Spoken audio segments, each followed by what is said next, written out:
Merci. Bonjour à tous. On avance sur les slides. Wow, il y a un petit peu de monde. Donc effectivement, on va vous présenter un peu deux choses qu'on adore chez Shodo.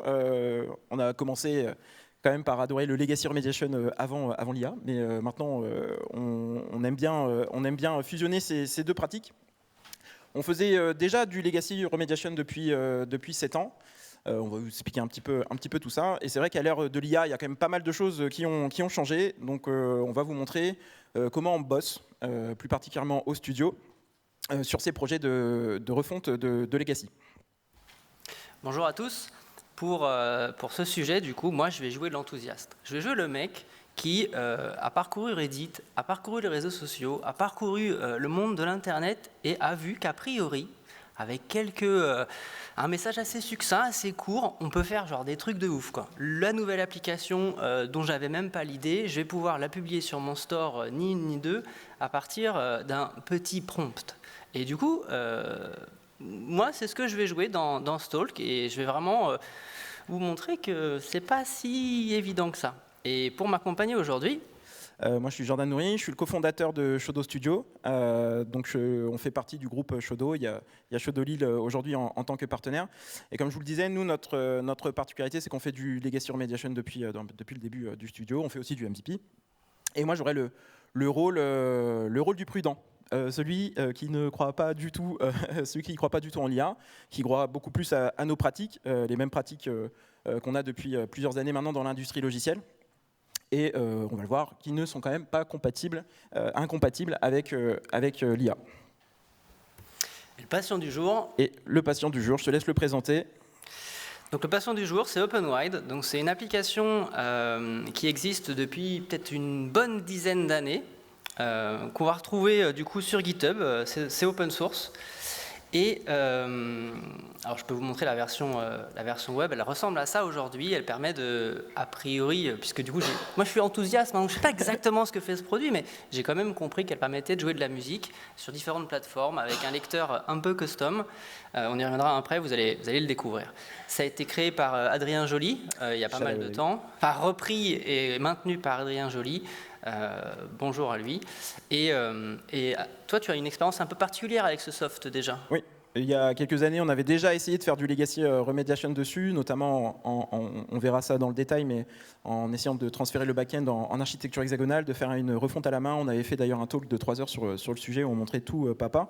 C'était intéressant de revenir sur ce projet quelques années plus tard avec les méthodes de l'IA, voir comment on peut aller peut-être plus loin. Spoiler alerte, oui, on va plus loin. C'est aussi intéressant de montrer un cas qui est réel, plausible. C'est un projet qui a plus d'une dizaine d'années, qui a appartenu à une start-up, qui est passé dans le monde de l'open source, qui est maintenu par plusieurs personnes. Il y a toujours de l'activité, ouais. Il y a des milliers d'utilisateurs. À mon avis, si on va sur le site, il y a toujours de l'activité en termes de publishing de contenu. Il y a 8 heures, donc il y a encore des personnes qui sont intéressées par ce projet. Donc on va rentrer dans le détail, mais ça paraissait un use case assez sympa pour vous montrer comment ça fonctionne. Alors sans plus attendre, maintenant que vous connaissez le patient, on peut attaquer avec la méthode enthousiaste, la tienne, celle qui croit en tout. Alors du coup, vous l'aurez compris, c'est un soft qui a un certain nombre d'années, qui a été développé avec des technologies qu'on a oubliées avec Jordan. Et l'objectif, le vrai enjeu, c'est, en tout cas pour moi qui est enthousiaste, c'est finalement de façon assez immédiate de demander, puisque l'application est disponible sur Internet et que le code source est open source, pourquoi pas s'enjailler et lui dire recommence, refais state of the art ce produit. Après, j'avais une petite appétence React et je lui ai dit le state of the art, selon moi, c'est React. Allez, vas-y. Alors, sachant que, petit aparté, à mon agent, je lui parle en anglais. Je sais pas, c'est un biais que j'ai, je lui parle en anglais. Alors j'ai lu de la littérature comme quoi ça fonctionnait mieux parce que les modèles étaient entraînés en anglais. Mais bon, en tous les cas, sachez que je fais comme ça. Et en plus de ça, j'entretiens une relation épistolaire avec mon agent. C'est-à-dire que je lui écris des messages, il me répond des messages. Jordan lui parle. Voilà, donc c'est des usages qu'on a différents. Pour autant, on arrive à quelque chose qui peut être satisfaisant. Première itération, du coup, je lui ai demandé quelque chose de simple, refait en React, dans un autre dossier, et vas-y. Et du coup, après une tambouille interne assez chronophage quand même, mais finalement 1000 fois moins longue que le temps que ça aurait pris que je le fasse moi-même, il m'a sorti une application state of the art. Alors, a priori, le state of the art, c'est le mode dark d'une application qui permettrait de regarder des tutoriels, avoir un accès mobile et créer des playlists. Il y a de l'idée, on voit un peu que ça ressemble, hein, on retrouve les hot tracks par exemple. Bon, ok, fonctionnellement, j'ai l'impression qu'on s'y a à peu près retrouvé. Par contre, je lui avais demandé de faire un peu à l'identique, c'est pas vraiment le cas. J'ai commencé à être un peu déçu. Mais c'était quand même rigolo, je vous invite tous à le faire au moins une fois si vous avez beaucoup de tokens à cramer. Seconde itération, je lui ai dit, hey Coco, Ça ressemble pas. clairement, on n'y est pas, hein, ça ressemble pas. Et moi, on m'a dit, ça devait ressembler, et surtout, tu devais être super doué. Alors sachez que ce talk, on l'a préparé il y a quelques mois, donc les modèles ont évolué, mais déjà à l'époque, on était censé avoir un résultat satisfaisant. Donc je lui ai dit, ça ressemble pas, recommence. Elle m'a dit, oui, c'est vrai, Benjamin, ça ne ressemble pas, je vais m'améliorer. Vous savez, quand il vous parle, il vous dit, oui, c'est vrai, c'est vraiment bien ce que tu me dis, tu as raison. Tu n'aurais pas pu le faire depuis le départ. Donc il me refait quelque chose, et là franchement, on s'approche. Franchement, ok, il n'a pas trouvé l'image. Moi, en tant que dev, j'aurais mis l'image en premier, j'aurais dit c'est bon, ça ressemble. Lui, bon, ok, fine. Je lui ai dit, ça ressemble toujours pas, continue. Bon, il a continué. Alors l'image, la principale image, il a toujours eu du mal, mais il a continué. Je suis déjà à l'itération 3, j'ai cramé pas mal de tokens. Sauf que là, à ce moment-là, je me suis dit, ok, on va faire 4, 5, 6, et en fait, je vais jamais réussir à arriver à ce que je veux, puisque comme moi, je lui en dis très très peu d'informations, je lui dis juste, ça ressemble pas, il me dit, oui, ça ressemble pas, attends, je recommence, voici le résultat, et c'est toujours pas bon. Je lui ai dit, peut-être, soyons naïfs, tu pourrais auto-évaluer ta production, ton travail. J'ai pas été beaucoup plus loin que ça. Il m'a dit, oui, tu as raison, je vais évaluer mon travail. Du coup, il m'a sorti tout un tas de critères qu'il a évalués comme étant pertinents, et il m'a même sorti une note, 72 sur 100, donc à l'itération 4, avec plein de choses qu'il n'avait pas fait. Fais-les. Fais-le.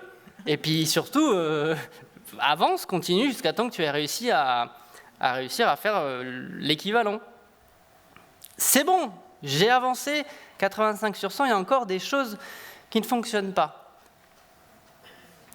J'ai eu beau lui redemander, refais, recommence, itère, et passer en mode Ralph Loop. Il y a une littérature là-dessus où en fait tu as les moyens de vérifier que tu as achevé en fait ton développement et de vérifier finalement la validité. Arrête-toi, et du coup tout continue tant que tu n'as pas arrêté. Sauf que il a quand même pas forcément réussi. Je l'ai relancé plusieurs fois. En réalité, je l'ai relancé 10 fois, jusqu'à, pour lui, arriver à un score de 100 sur 100. Il avait quand même mis la barre des cookies. Et oui, il m'a dit c'est bon. J'ai même remis la barre des cookies à l'endroit où du coup son générateur d'écran lui mettait la barre de cookies. Vous savez, celle qui devrait être en bas, sauf que comme son layout dans son test était au milieu, il m'a remis la barre au milieu. Bon, franchement j'étais enthousiaste, c'était quand même, c'était rigolo, mais ça m'a pas vraiment, pas du tout satisfaisant. Ouais. En plus, franchement, t'y croyais. Je m'en souviens, quand t'es parti comme ça, je dis bon, allez. Et c'est comme ça l'idée du talk est venue, il y croyait tellement, il dit, on va en faire un talk. Donc si on faisait un petit bilan, cette approche empirique. Alors ce qui est aussi assez intéressant, c'est que dans un deuxième temps, on a demandé aussi à l'agent de faire son bilan. Mais moi, ce que j'ai remarqué en le regardant un petit peu de loin, comme ça, c'est je t'ai vu partir, donc j'ai vu le début, la fin, tu m'as dit je reviens demain, je reviens, tu vas voir, ça va marcher. Tu peux rallonger mon abonnement un peu ? Et en fait, on savait pas du tout, on n'avait pas du tout de visibilité. Yes. Et ça, moi, au studio, c'est quelque chose qui est pas possible. Ce n'est pas une méthode. Il n'y avait aucun contrôle sur les coûts. Alors, quand on fait ce talk il y a 6 mois, les coûts, on n'en parlait pas autant. Maintenant, je pense que tout le monde est sur le sujet des tokens et est à petit peu près conscient du sujet. Donc là, combien tu as utilisé de tokens ? Je ne saurais pas te dire, mais on était sur Labo. Alors moi, du coup, j'étais sur Cursor. Toi, tu étais sur un autre outil, Cloud Code. Et moi, Cursor, ça a cramé le plan nominal, en fait, le plan de base. Il a fallu que j'upgrade, alors que je n'étais pas à l'itération 10 encore. Hein. Donc frustrant à ce moment-là. Donc ça, il va falloir maîtriser un tout petit peu plus. En termes des comportements, là on s'est beaucoup concentré sur le visuel, mais est-ce que tu as essayé de faire fonctionner les musiques? Est-ce que tu as vraiment tous les providers de musique? Est-ce que tu es capable de te connecter? Est-ce que tu es capable de... Oula, attends. Moi je lui avais dit que je voulais la homepage, il m'avait fait la homepage. Okay. Je pouvais lire de la musique sur YouTube. C'était pas ce que je lui avais demandé, mais il a trouvé que la musique se jouait sur YouTube et que c'était accessible pour lui. Donc, les comportements, c'est un petit peu aléatoire. En termes de qualité, tu as demandé des tests? Parce que la qualité, c'est des tests, c'est ça? C'est que ça. Ok, c'est un raccourci. C'est pas passé en React. Alors, je lui ai demandé du React. Je vous avoue que pour cette itération-là, le but du jeu, c'était d'être enthousiaste, c'est de réaliser un nouveau produit quasiment sans regarder ce qui se passait. Donc, il y avait des composants React. Et moi, j'ai une question supplémentaire. Est-ce que tu n'es pas en train de refaire un legacy? Oui, mais sans les mains. Tout de suite maintenant, sans les mains. Sans les mains. Ça, c'est vraiment une question qu'à mon avis, il faut se poser quand on refait du legacy. C'est ce qu'on fait pas pire, finalement. Est-ce que legacy remediation, c'est juste changer de technologie? Je pense qu'on est tous d'accord pour dire non. Donc si on demande le même constat à l'IA, ce qui est assez intéressant, on lui demande de faire sa rétro, elle dit c'est vrai que je manquais d'approche structurée quand même.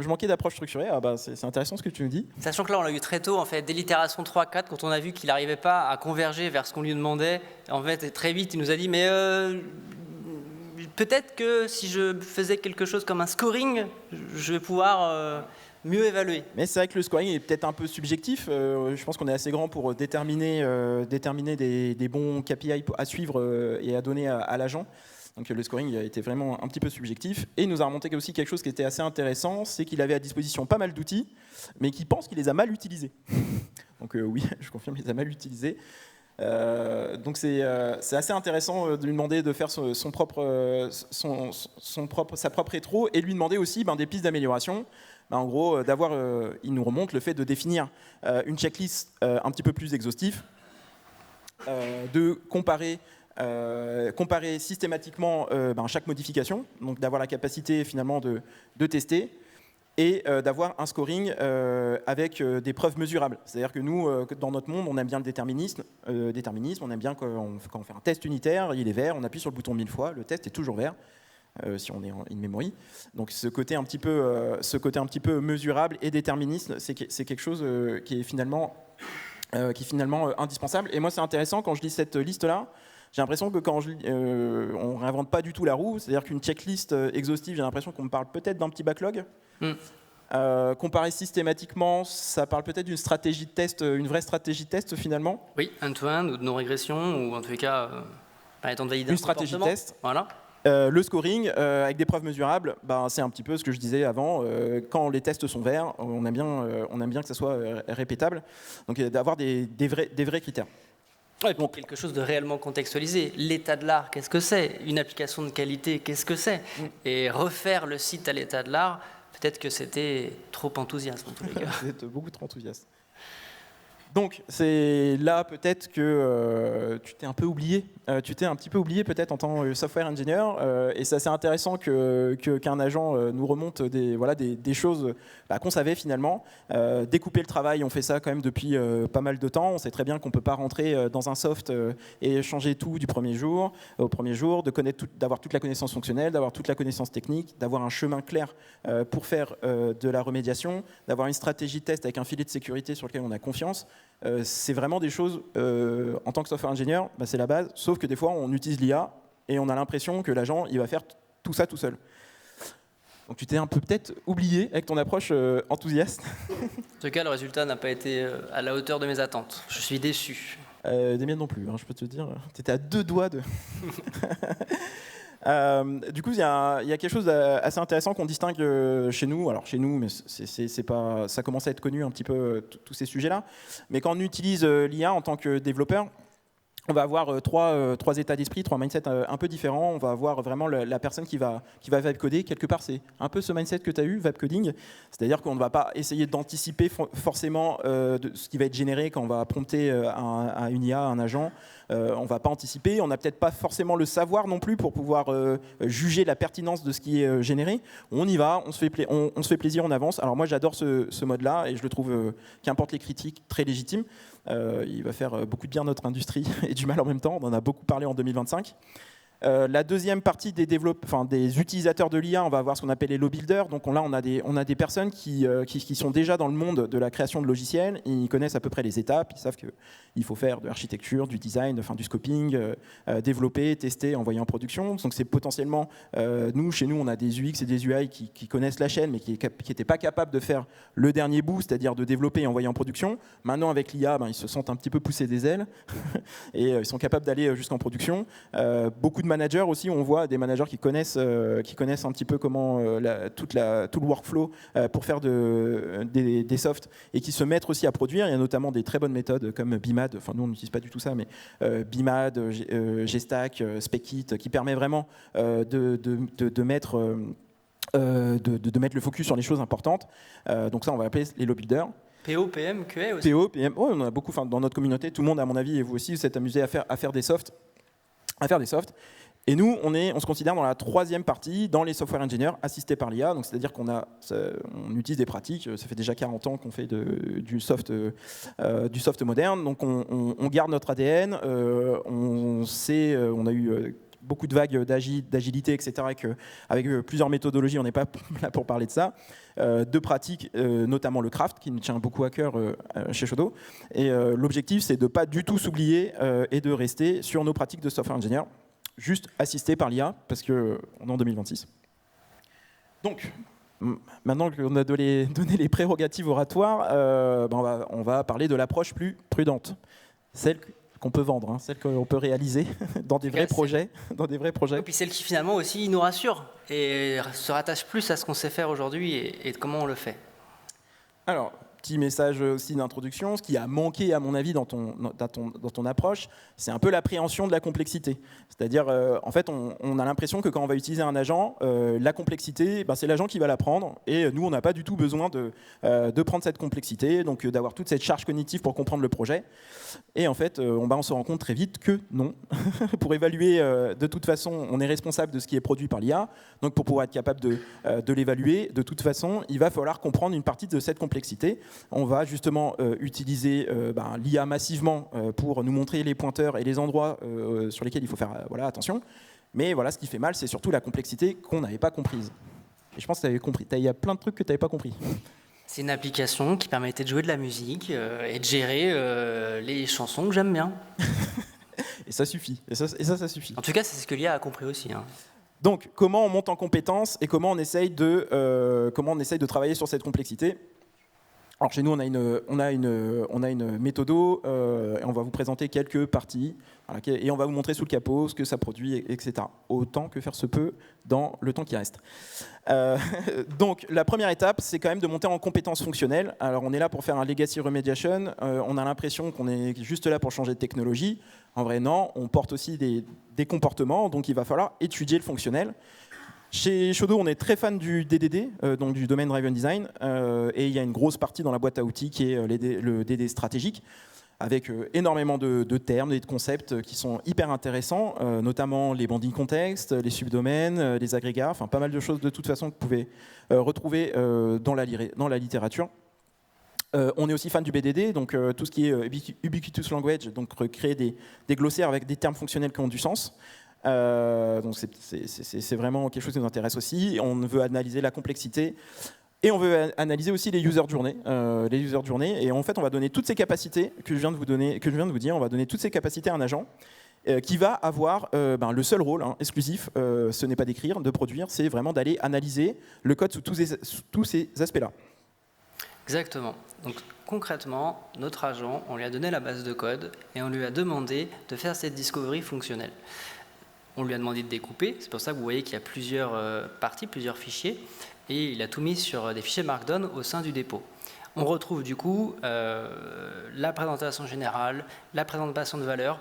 En fait, tout l'enjeu de l'architecture fonctionnelle globale, on a un tout petit laïus sur l'architecture technique, les principales entrées, un utilisateur, un post, une playlist, le fait de commenter et tout ça. On retrouve aussi les sources de streaming, là où moi, naïvement, je n'avais implémenté que YouTube. Il s'avère qu'il y en avait bien d'autres, dont des qui n'existent plus trop. Mais bon, Jamendo, tu connais Jamendo? Tu savais qu'il y avait du Jamendo? Soit. Et du coup, en fait, fort de ça, ça nous a permis, nous, d'avoir une vision beaucoup plus claire sur qu'est-ce que fait cette application, au-delà de juste jouer de la musique. On a pu continuer. Donc avec les fameuses découpages, donc on lui a lancé sur les découpages des fonctionnalités, on donne des critères simples pour déterminer si c'est une fonctionnalité simple, moyennement complexe ou complexe. Pourquoi? Parce que nous, on va aller s'intéresser justement aux fonctionnalités complexes. Le legacy remediation, c'est pas juste sur les features assez simples. Finalement, ça va être tout l'enjeu, c'est sur les features complexes. Forcément, si on a beaucoup de providers, c'est beaucoup plus compliqué. Les endroits où on a besoin, les use cases où on a besoin de beaucoup de providers, c'est plus compliqué que quand on n'en a pas. Donc, on essaye vraiment de trouver où est-ce qu'elle est la complexité, quelle est la vraie valeur ajoutée de ce soft, parce que c'est ça qu'on va essayer de pérenniser et de transporter. Et on a besoin d'avoir ce niveau de connaissance dès le départ. Donc on a les fonctionnalités simples, complexes et moyennes. Donc on regarde les complexes. On lui donne aussi la capacité.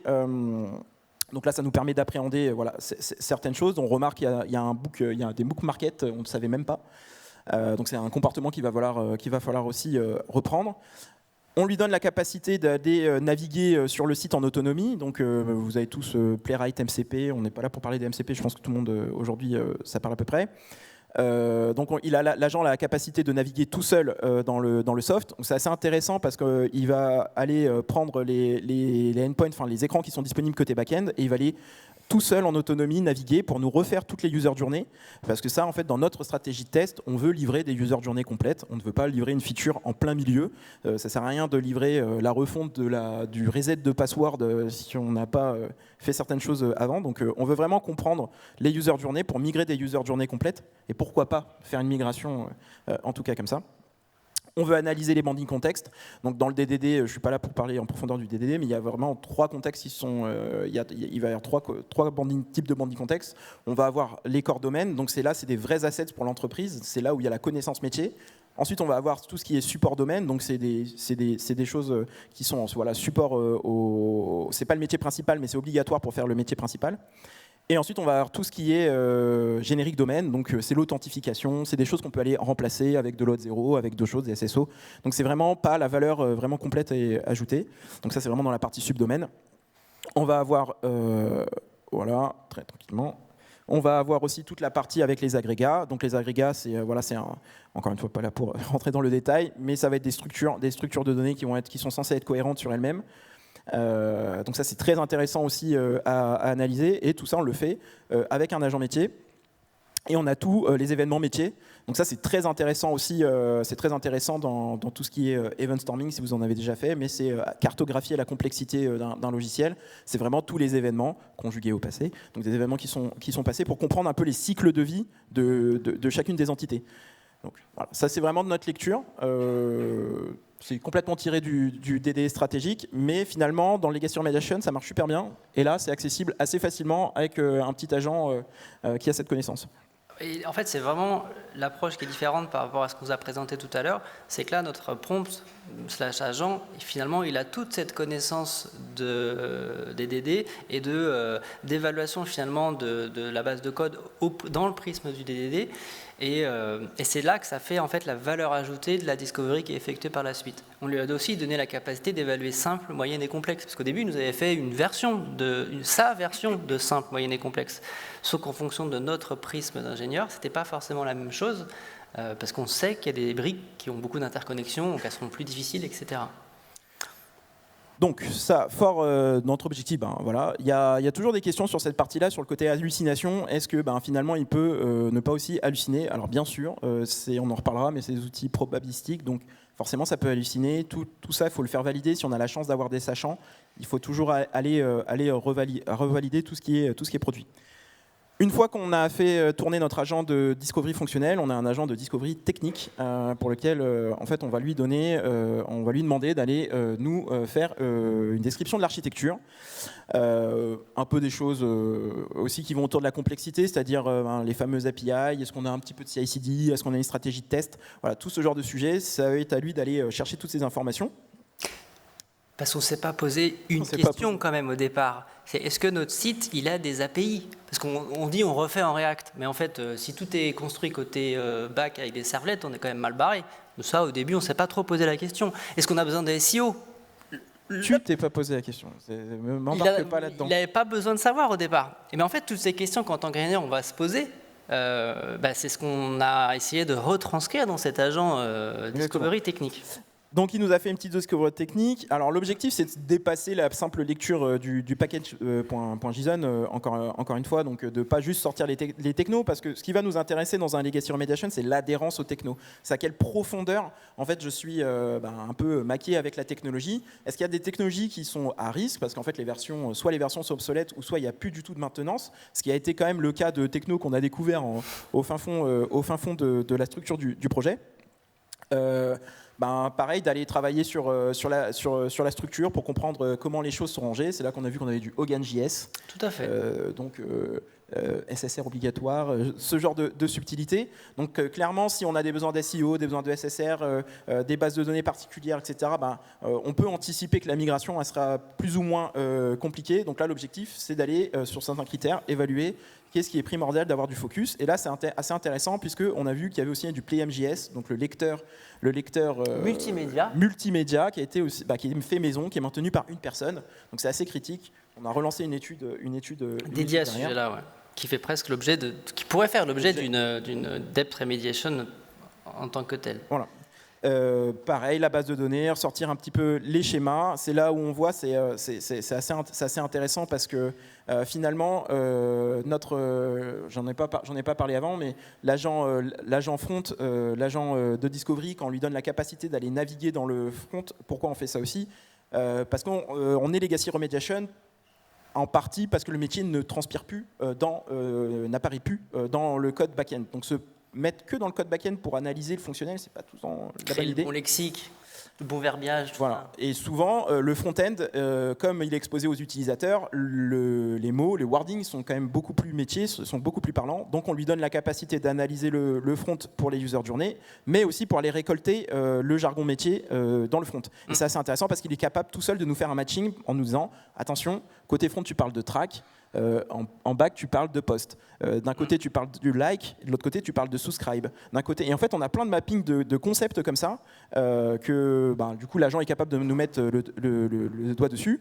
Et ça résonne beaucoup aussi avec la technique, puisque l'agent est capable de mapper des champs comme N, voilà. SK, P. Et en fait, cette codebase, elle est remplie de ça. Et en plus, c'est que du JS sans documentation, donc c'est vraiment assez compliqué. Il y a certaines variables qui sont utilisées avec 3-4 natures de données différentes dedans.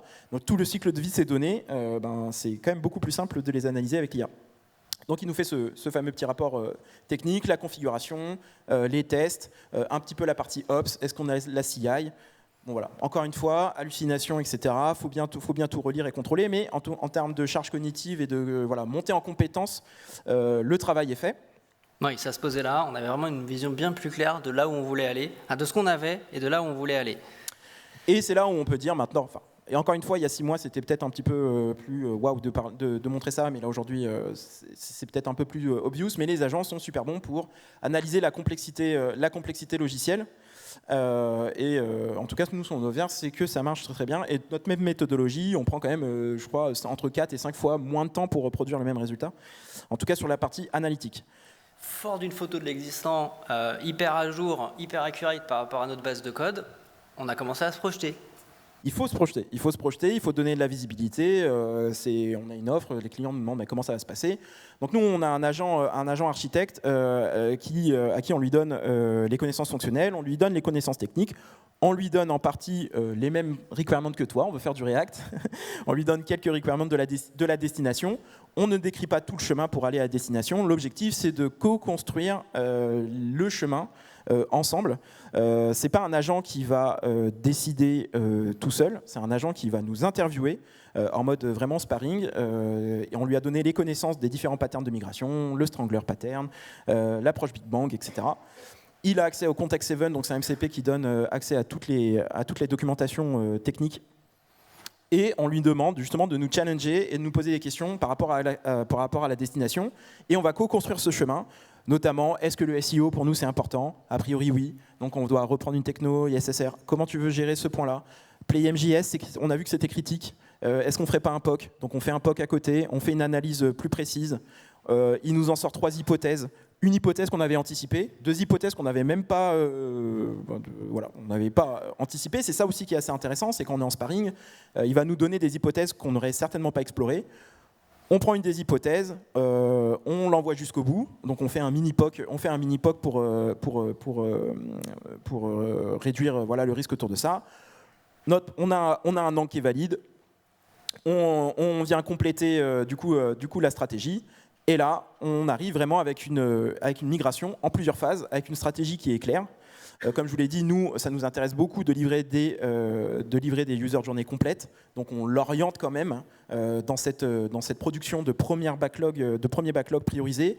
Donc la première fois, justement, on ne l'a pas orienté sur les user journées, on l'a laissé travailler. Et donc là, il nous a sorti une liste de tâches priorisées pour faire la migration. Ce qu'il voulait faire à la base quand même, et on n'a pas été satisfait, c'était le login password. Sauf qu'en fait, il est fait en 2 fois dans l'application. Il y a un login password hyper concret avec une base de données. Et de l'autre côté, il y avait une intégration avec Auth0. Et en fait, il ne proposait que la version simple. Donc c'était pas, comme quoi on a dû souvent reprendre la main quand même et les réorienter. Il faut quand même beaucoup réorienter, et même en termes de stratégie, nous on voulait s'attaquer aux choses beaucoup plus complexes, donc on veut pas faire des choses aussi simples que l'authentification. Donc on a réorienté le backlog, mais on ne l'a pas fait non plus tout seul. On a un autre agent aussi qui va nous assister dans la tâche. C'est-à-dire qu'une fois qu'on a un agent architecte, on a un backlog qui est assez technique finalement, et on le sait très bien, nous quand on a un ticket, on va le raffiner. Parce qu'on a besoin de mettre notre prisme de développeur, on a besoin de le découper.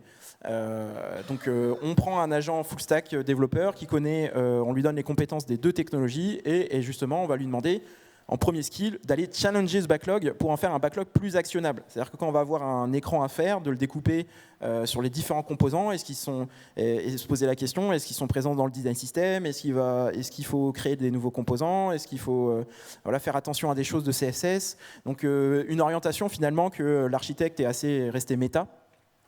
Et on s'est rendu compte qu'en actionnant le backlog très méta, de toute façon, il y avait un certain nombre de décisions qu'il fallait reprendre en allant.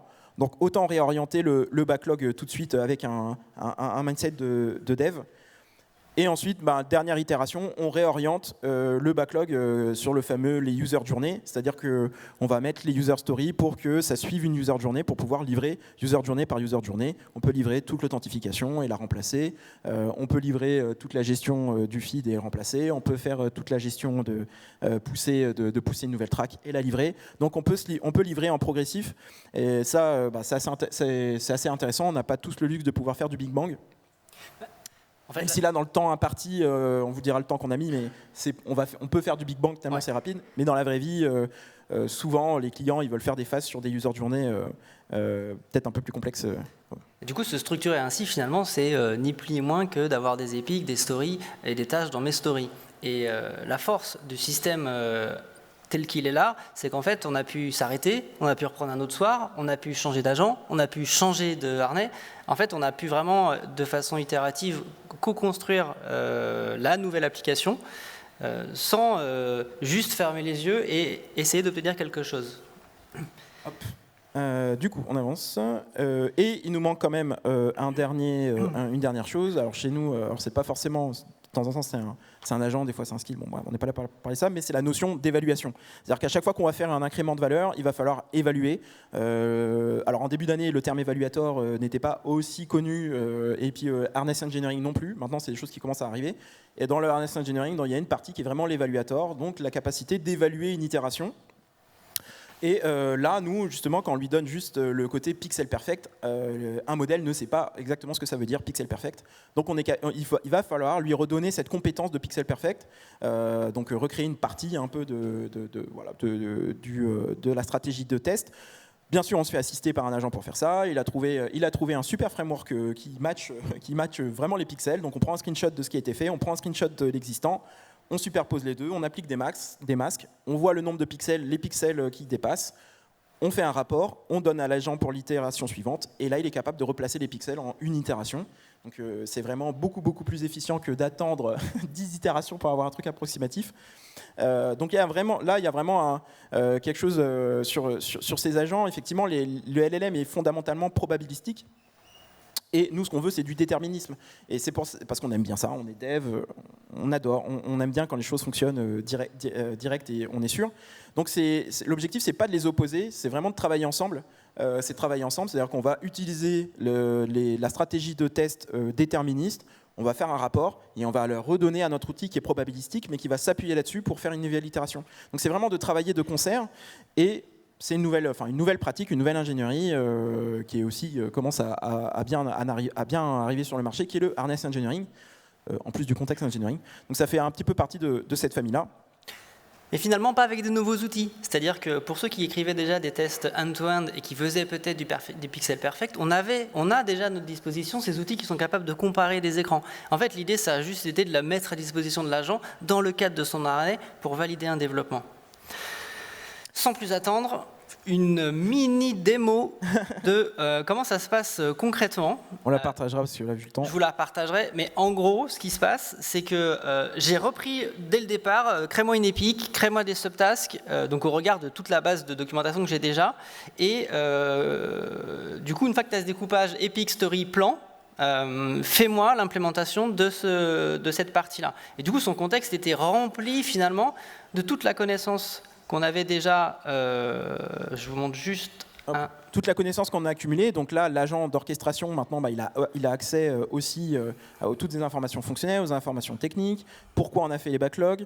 Il refait un plan à partir de ça, parce qu'un agent, il va travailler de cette manière, il va faire de la research du plan, et ensuite il va actionner. Donc il refait quand même un plan d'implémentation à partir du ticket, chose qui est assez classique si vous travaillez, on travaille tous comme ça toujours. Et ensuite, on lui donne le fameux évaluator pour qu'il puisse avancer correctement pas à pas. Donc là, on lui avait fourni ça. Donc le site du haut, c'est le site existant, le site du bas, c'est le nouveau. On voit qu'on essaie de travailler sur la barre de recherche. Donc elle ne l'est pas, on ne l'a pas. Elle ne fonctionne pas, en tous les cas pour l'instant. Du coup, on review les stories et on review les plans. Et en fait, ce qui vient de se passer là, c'est que je lui ai demandé de construire le plan 12001, qui correspond finalement à la première implémentation de l'itération de la search bar. C'est ce qui, du coup, il est parti faire. Donc ça prend un certain temps.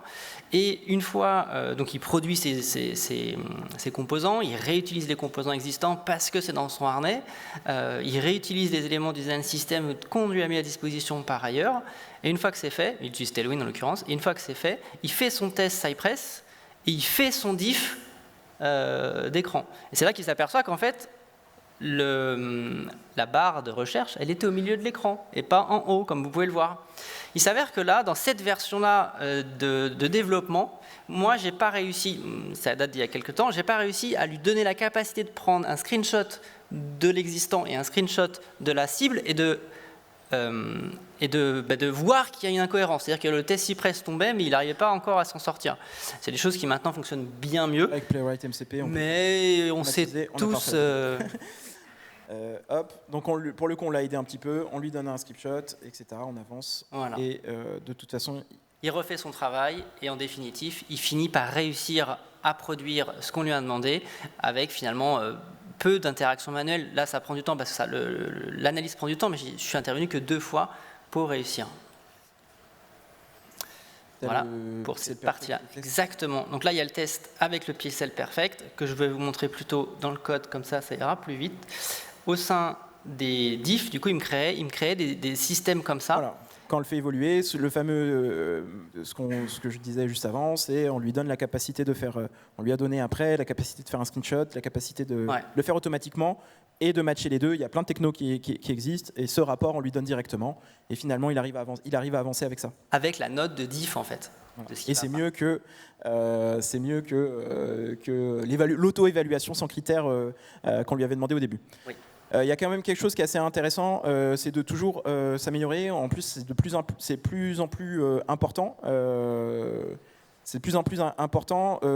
Comme on crame beaucoup de tokens, maintenant on crame des tokens, il faut quand même capitaliser sur chacune des sessions.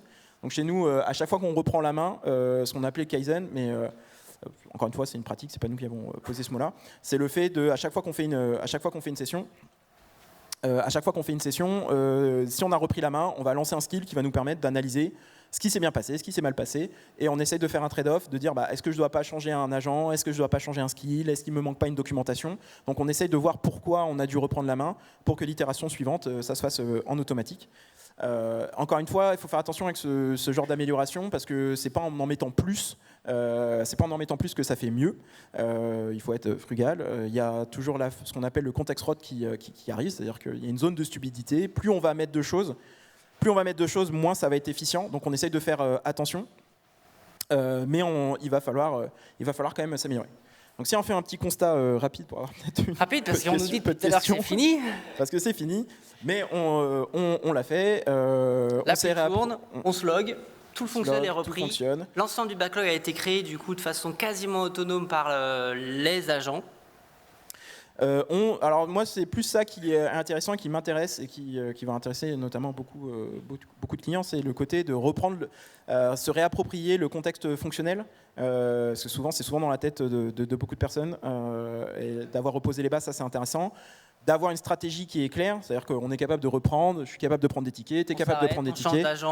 On va pas se mettre une équipe de 6, d'ailleurs on aurait pu lancer une dizaine d'agents sur le backlog et ce serait terminé, mais on peut avoir une stratégie d'équipe et en tout cas avoir un début et une fin. Donc, on peut se dire le matin, là j'en suis à 20, 30, 40%. On a un legacy remediation qui est contrôlé, donc c'est exactement les mêmes pratiques de toute façon qu'on avait manuellement, sauf que finalement maintenant on les fait en automatique plus rapidement.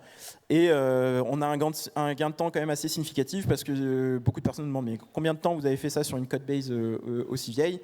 On va dire que c'est un sprint, et demi. Oui. À temps plein quoi. À temps plein, voilà. Nous on l'a pas fait à temps plein, mais si on devait faire à temps plein, je pense qu'en plus on aurait de la vélocité. Oui. Avec deux agents, avec deux postes agentiques.